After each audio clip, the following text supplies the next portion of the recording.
नमस्कार दोस्तों, Indian law enforcement stories में आपका बहुत बहुत स्वागत है। आज हमारे स्टूडियो में हैं डॉक्टर कृष्ण चवली जी। डॉक्टर साहब जो हैं वो रायपुर एम्स में professor and head of department है फॉरेंसिक मेडिसिन एंड टॉक्सिकोलॉजी के। तो चलिए बहुत बहुत स्वागत करते हैं डॉक्टर कृष्ण चवली जी का। सर नमस्कार, आपका बहुत बहुत स्वागत है हमारे स्टूडियो में।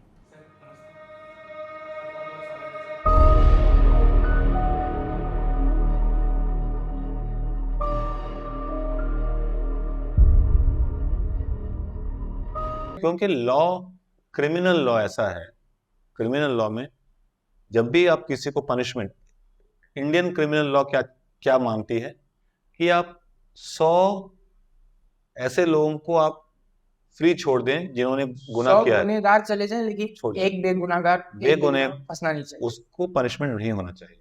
ये तो है सर। तो उसमें ये कैसे, अगर हो सकता है कि 100 गुनहगार छूट जाए, आपत्ति नहीं है, लेकिन अगर एक बेगुनाह अगर उसके ऊपर एक्शन होता है, उसकी पनिशमेंट हो जाती है, तो लोगों का विश्वास उठ जाएगा। ये भी है। इसीलिए द अदर पार्टी, दो पार्टी में से दोनों पार्टी को इक्वल मौका दिया जाता है। अब मैं एक एग्जामिनेशन करके उसका रिपोर्ट बना रहा हूं, मैं एक साइड की कहानी बता रहा हूं, मतलब जो प्रोसिक्यूशन के लिए काम कर रहा हूं मैं। अब डिफेंस को भी मौका मिलना चाहिए कि क्या ये रिपोर्ट ऑथेंटिक है, क्या इसमें कोई गलत काम हो, छेड़छाड़ हुआ है, या इसमें गलत इंफॉर्मेशन दिया है। तो they should be given an opportunity, तो उनको एक मौका दिया जाता है, तो वो क्रॉस एग्जामिन करते हैं। सर ये तो मेरे को समझ में आ गया कि आपका दिन भर का काम काफी हेक्टिक होता है, लेकिन आपका day to day work cycle कैसा होता है? मतलब जैसे हम बोलते हैं ना, सुबह सुबह उठे, ये किए वो किए, फिर रात तक ये हुआ। तो आपका day to day work office पहुंचने के बाद कैसे रहता है? ऑफिस पहुंचने के बाद चालू हो जाता है। हम लोग 24 घंटे ड्यूटी पर हैं, to be to say that way. एक तरीके से हम 24 घंटे ड्यूटी पे हैं, क्योंकि मेरा फोन, अभी आपने देखा होगा कई बार बचा था, मैंने उसको स्विच ऑफ नहीं किया, मैंने उसको साइलेंट मोड में रखा। मेरा फोन कभी स्विच ऑफ करता ही नहीं।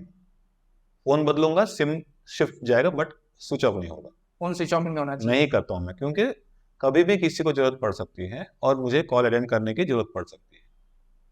तो ये चीज है कि हम 24 घंटे ड्यूटी पर हैं, बट टेक्निकली हम लोग ऐसा देखा जाए तो हम लोग, हमारा ऑफिस का time 9 to 5 is there.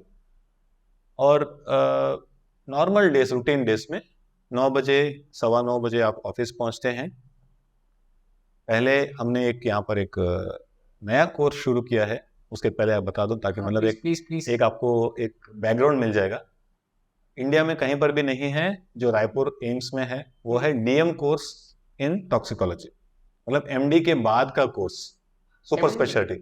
MD के ऊपर भी कुछ होता है? एमडी के ऊपर डीएम होता है, एमसीएच होता है, अगर सर्जिकल ब्रांच है तो एमसीएच कहते हैं, और अगर मेडिकल ब्रांच है तो उसे डीएम कहते हैं। ऐसे सर हम लोग को नॉलेज नहीं तो है। जैसे आपको बता दूं, नहीं आपको पता होगा, लेकिन आपको सिर्फ ये टर्म नहीं पता होगा। जैसे आपको नेफ्रोलॉजिस्ट, किडनी की बीमारी है, आप नेफ्रोलॉजिस्ट के पास जाते हैं, वो इज ए नेफ्रोलॉजिस्ट, वो जो डीएम नेफ्रोलॉजी किया है, किडनी एमडी मेडिसिन है, उसके बाद सिर्फ किडनी के बीमारियों के बारे में उन्होंने सुपर स्पेशलाइजेशन किया है, और वो किडनी के ऊपर में वो पूरे वो है, एक्सपर्ट है वो डीएम नेफ्रोलॉजी। वैसे एंडोक्राइनोलॉजी, वैसे गैस्ट्रोएंट्रोलॉजी, तो अलग अलग ब्रांच में डीएम सुपर स्पेशलाइजेशन होता है। एक सिर्फ रायपुर में हम कोर्स, ये जो कोर्स हैं, ये सारे कोर्सेज हैं, ये सारे खाली रायपुर में अवेलेबल है? नहीं, ये सारे कोर्सेज तो सब जगह अवेलेबल हैं, मैं जो कोर्स की बात कर रहा हूँ वो है टॉक्सिकोलॉजी की, मतलब पॉइजन्ड पेशेंट की, उनका मैनेजमेंट। किसी ने जहर खा लिया, उसमें थोड़ी सी एक कंफ्यूजन, या फिर आप ये कह सकते हैं उसमें थोड़ा सा विसंगतता है। क्या विसंगतता है? एनएमसी जो मैंने आगे बताया था, नेशनल मेडिकल कमीशन, उन्होंने सिलेबस में, जो पढ़ाने का सिलेबस में टॉक्सिकोलॉजी को फॉरेंसिक के साथ लगाया है। तो फॉरेंसिक मेडिसिन वाले जो हैं, जैसे मैं हूं, हम बच्चों को, एमबीबीएस के बच्चों को पढ़ाते हैं टॉक्सिकोलॉजी भी। लेकिन आम हॉस्पिटल्स में पॉइजन पेशेंट का मैनेजमेंट कौन करता है? उनको ट्रीटमेंट कौन करता है? Normal doctor. फिजिशियन, जो एमडी मेडिसिन है। हाँ। वो पढ़ाते नहीं है लेकिन वो इलाज कर रहे हैं, हम पढ़ाते हैं लेकिन हम इलाज नहीं कर रहे हैं। इलाज नहीं कर रहे। तो वो एक कंफ्यूज, उसमें एक डिफरेंस आ जाएगा।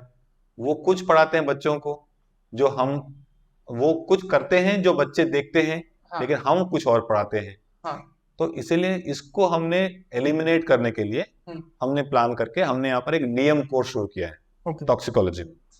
सो अब तो पॉइजन पेशेंट आते हैं रायपुर में, तो वो हमारे पास आते हैं, फिर हम उनका इलाज करते हैं।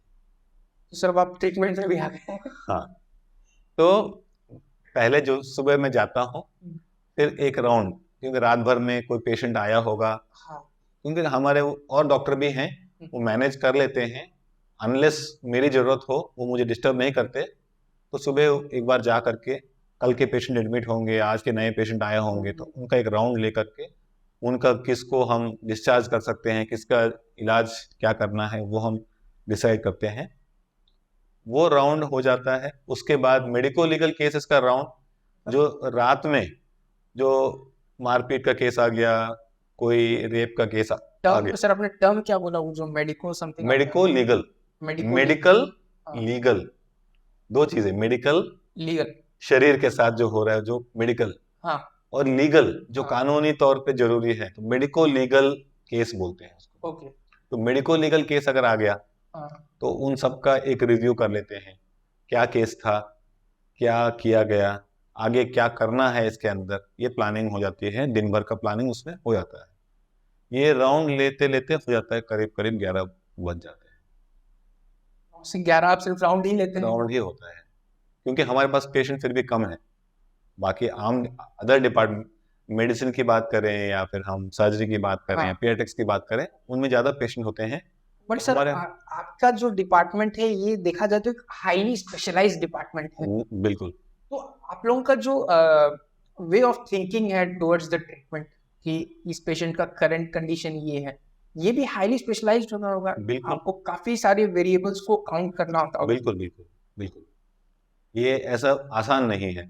मतलब इन टर्म्स अगर मैं देखता हूँ कि एक मेडिसिन वाली जो वार्ड है और आपकी वार्ड में जो है, तो आपकी वार्ड में जो पेशेंट है उसको ट्रीट करना शायद ज्यादा मुश्किल होगा। नहीं, मुश्किल ज्यादा तो नहीं बोलूंगा, लेकिन वो एक स्पेशलाइजेशन है जिसमें हम क्या है कि हम पढ़ा रहे हैं, तो हम क्यों ना हम उसको हम यूज भी करें। क्या होता है, जहर यानी जनरल पब्लिक के लिए, भले ही वो एमडी मेडिसिन का आदमी क्यों ना हो, जहर यानी उनको सिर्फ ध्यान में आता है पेस्टिसाइड, जो खेतों में दवाई डालते हैं, या फिर उसी के ध्यान आता है। उसका ट्रीटमेंट कुछ और करना है, उसमें एट्रोपिन देना है। हम जहर के लक्षण देख करके कौन सा जहर है, क्या ये इसके लक्षण हैं, क्या इसको मतलब क्या इलाज लगेगा, वो हम स्पेशलाइजेशन हम जानते हैं, पढ़ाते हैं, तो हम उसको यूज भी कर रहे हैं अभी।